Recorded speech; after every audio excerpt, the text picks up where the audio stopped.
Where does your head go to whenever you think of the term oscillator? I know where my head goes to, and I start thinking about sine wave, square, pulse, sawtooth, white noise, and so on and so forth. Well, with the Waldorf Iridium, there is the kernel oscillator out of the many different oscillators that we can access, and today we're going to look at that, so stick around.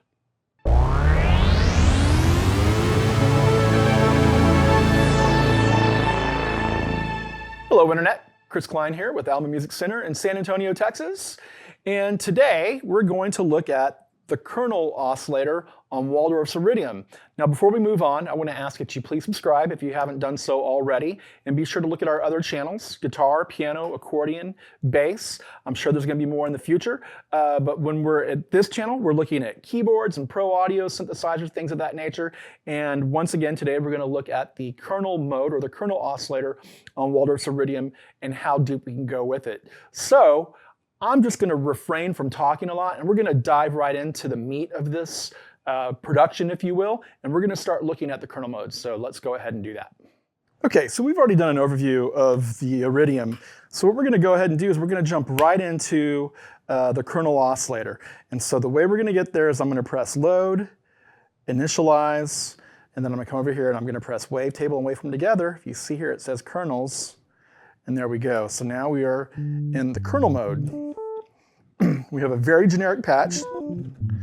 And if we go to templates, we have a few here that we can choose from. Let's do FM bells, for instance. It's a very familiar sound. It's kind of similar to a DX7, if you will. And if you look here, we have 5 controls that we can manipulate, and we can actually manipulate those over here using the rotary encoders.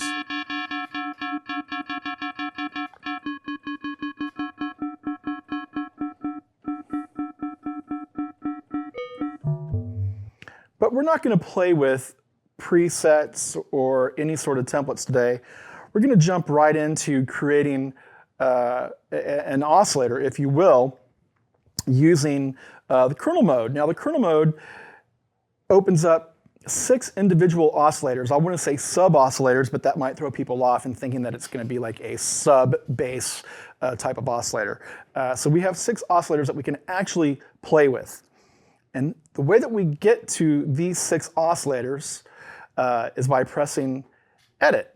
And now you will see that we're actually looking at the FM bells template. And what I want to do is I just want to erase that. So we're going to go ahead and go back to load, initialize once again. There we go. And now you will see here that the only 2 kernels out of the 6 that we have that are actually engaged right now are kernel 1 and kernel 2. Okay. Now we want to start off with just kernel 1.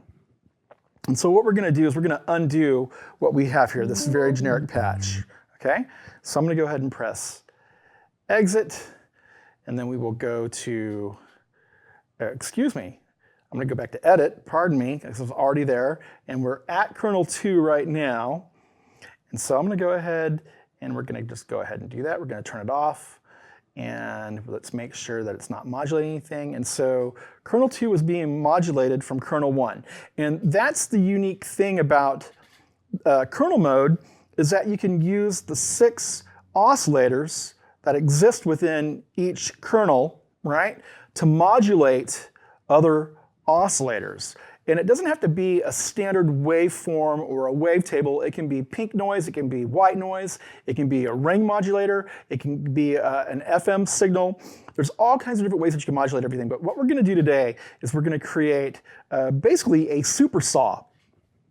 Everybody's familiar with the Roland supersaw that was first introduced with the JP8000 or the JP8080, and we're going to do that today. So I'm going to go ahead and select kernel 1, and as you can see, or as you can hear, we have nothing, right? And now we have something that's kind of very, very quiet back in there. So let's go to our level. I'm going to go ahead and turn it up to 100%.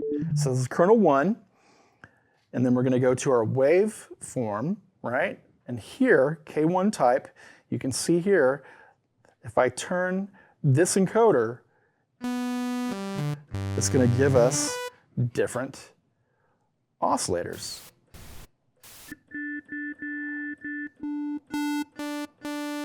So here's our saw.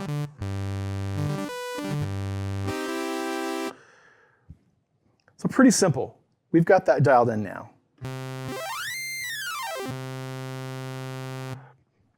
So now I'm going to incorporate the second waveform, or the second kernel.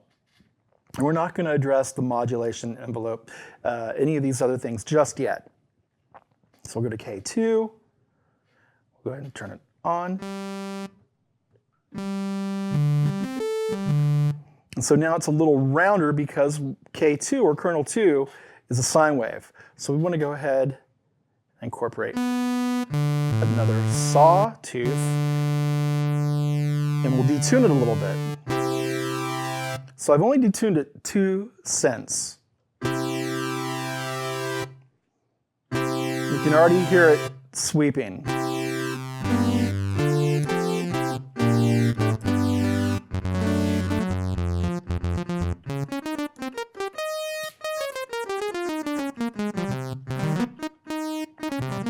Okay, now what I want to do is I want to actually pan kernel 2 out.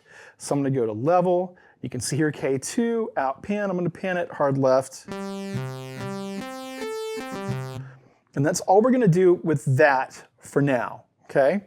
So let's go ahead and go to K3, or kernel 3. Now as you can see, there's nothing on. Send it out. Once again, we have our sine wave. So let's change the waveform to a sawtooth once again. We'll detune this one as well. So I'm -3 cents, or we've gone 3 cents flat. And once again, we're going to go ahead and pan this out. Hard right.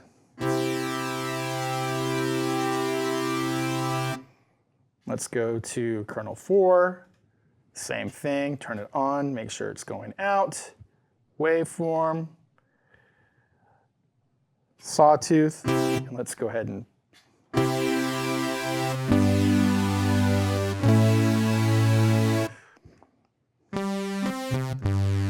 now it's getting really, really swirly and fun.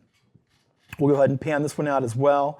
Let's go ahead and pan this to, let's say, about 50% to the right. Okay, we're going to do it one more time. K5. Turn it on, make sure it's going out. Waveform, sawtooth. We'll flatten this one, maybe a little too much.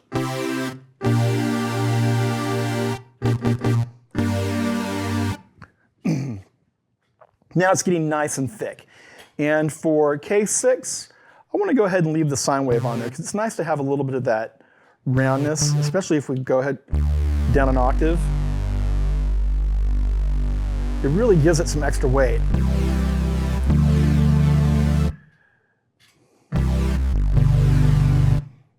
Just gonna flatten it 2 cents.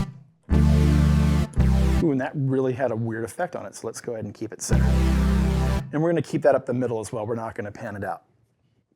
So now we've used all 6 of our kernels. And we haven't really done anything else yet, okay? So let's go back to, well, let's stay here on kernel 6 since we're here. Let's go to our envelope, and let's adjust the attack.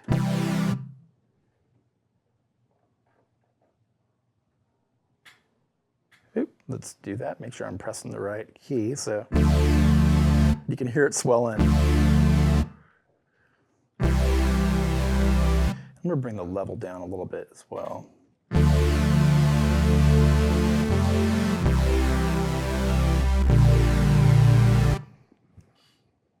Let's go to kernel 2.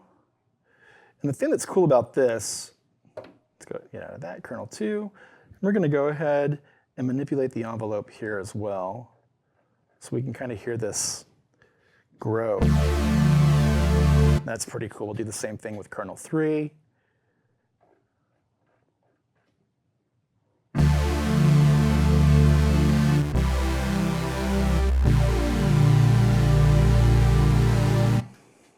Kernel 4, do that, kernel 4, kernel 5. 5. Let's go ahead and leave those where they are for now. Okay.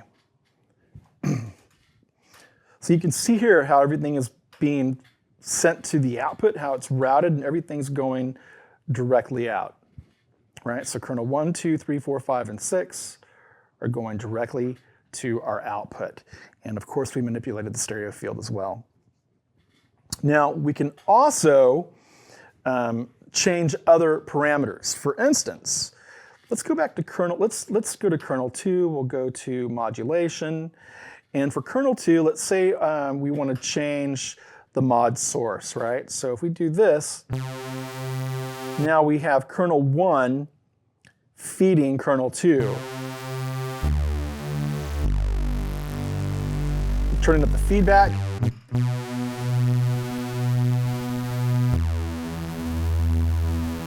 And the mod type is phase FM, or frequency modulation. We can change it to a ring modulator, amplitude modulation. There's so much that we can do, and we can do this with every single kernel. I hope you're understanding the gravity of just how powerful this really is. Let's go ahead and turn that off so we can go back to our patch. Now, we can come over here and we can manipulate the envelopes of each and every individual kernel, or we can affect the entire patch or the entire oscillator, the kernel oscillator, by using our amplitude envelope over here.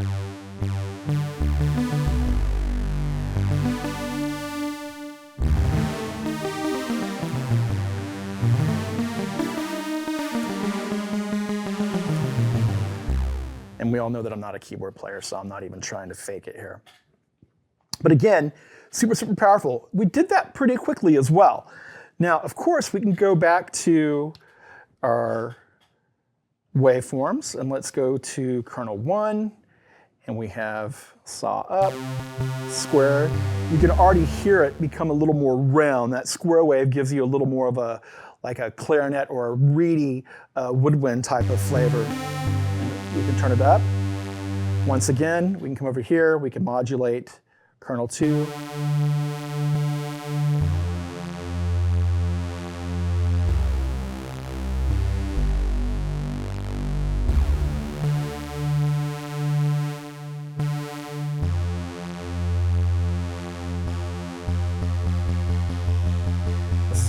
As I'm manipulating the feedback, you can hear it change. We'll go ahead and turn that back off. There we go. Now, if we want to add even more depth and width to this patch, remember I panned these out. I panned out the individual kernels or the individual oscillators, K1 through K6, with 1 and 6 being panned to the center or in mono. But we can add more flavor or width to this by coming over to our effects. We can turn on a chorus. You can already hear how much it's changed. The amount, you can turn it up. The control is going to affect the depth. Turn it up really high. It's really weird, really fast.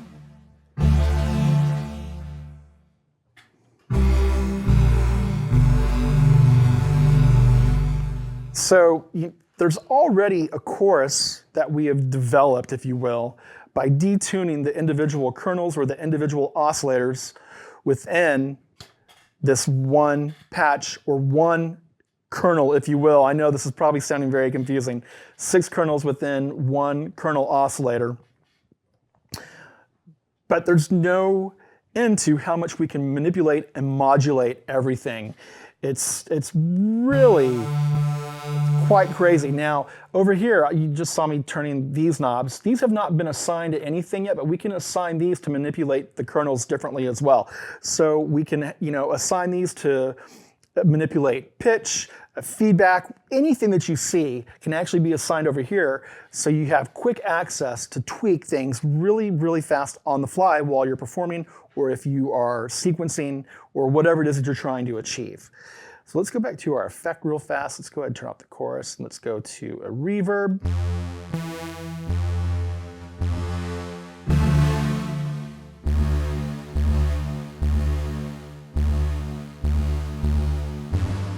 the pre-delay down. Turn the color down, bring the time up.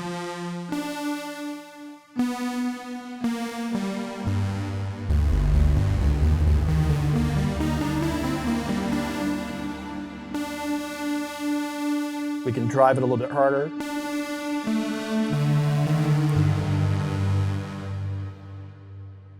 Let's go back to our oscillator.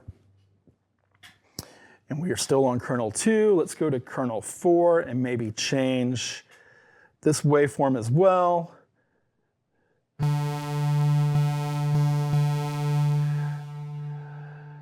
Now we've got this resonant. Now manipulating the ratio.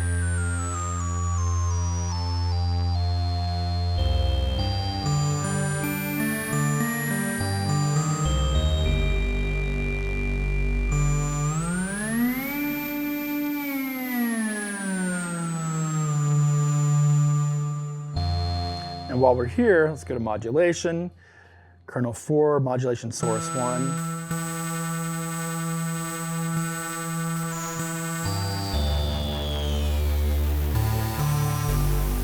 So now we're manipulating the feedback for kernel 4. It is phase FM.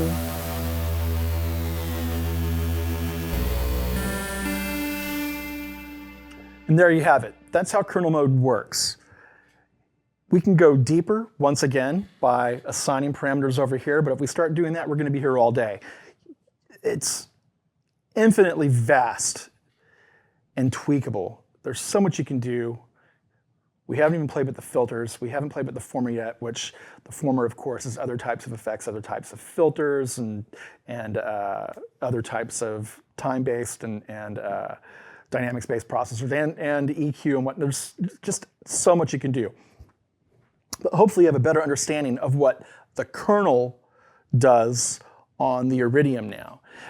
I want to do the same thing, addressing the particle and the resonator, which I believe we talked about briefly in the introductory video. Both of those are also really, really cool and very, very powerful. Really. I need to quit saying that all the time, don't I? I really use really too much. But I do want to do a deeper dive into particle and resonator. And I believe I'd also spoke about talking about all the modulation on here as well at some point. So we will do deeper dives on those too. But once again, I hope you have a better idea of what the kernel mode can do, how we can manipulate it, the way you can incorporate all these different waveforms and how they can modulate each kernel as well, and the different types of modulation that exist, phase FM, ring modulator, AM. It's just, again, there's so much that we can do. This is a pretty cool patch right here. Turn the feedback up, and it's just fun for hours and hours and hours. So if you're still here, I want to thank you for sticking around. I know that this gets pretty deep, the kernel oscillator, and as you can see, I'm building the supersaw and then playing with the way that we could actually route the individual oscillators to each other. You can do a lot in regards to sound design and modulating different sources, going into FM mode. It really can go to so many different places, and it's such a deep instrument. And and we only covered the kernel. There's other oscillators that we can cover on this device, and I do want to get to that at some point. But I want you to kind of just ingest this today. And if you start coming up with patches using the kernel oscillator, please share them with us. We would like to know a little more about your explorations with the Iridium because, again, as I've said many, many times, we can go really, really deep with this. And it is such a powerful instrument, and I love it so much. And every time I plug it in, I find myself getting lost in it. It's a steep price tag, but this could be one of those synthesizers that kind of will, sate the appetites for many and will cover a lot of ground. So if you're really into analog synthesis, you're covered. If you're into sampling, you're covered. If you're into what the kernel can do and creating these complex oscillators, you're covered. This is awesome. It's an awesome device. So with that being said, I hope everybody out there is being safe, that you're being creative. We hope to see you again. Let's keep the comments down below civil, and let's engage each other in kind discourse. We certainly need more of that in the universe today. And once again, like I said in the beginning, if you haven't subscribed, please subscribe to our channel. We're going to be bringing you more content as well. And I'm going to close it out because I can feel myself starting to ramble like I do sometimes. I'm Chris Cline, Almy Music Center in San Antonio. We will see you again.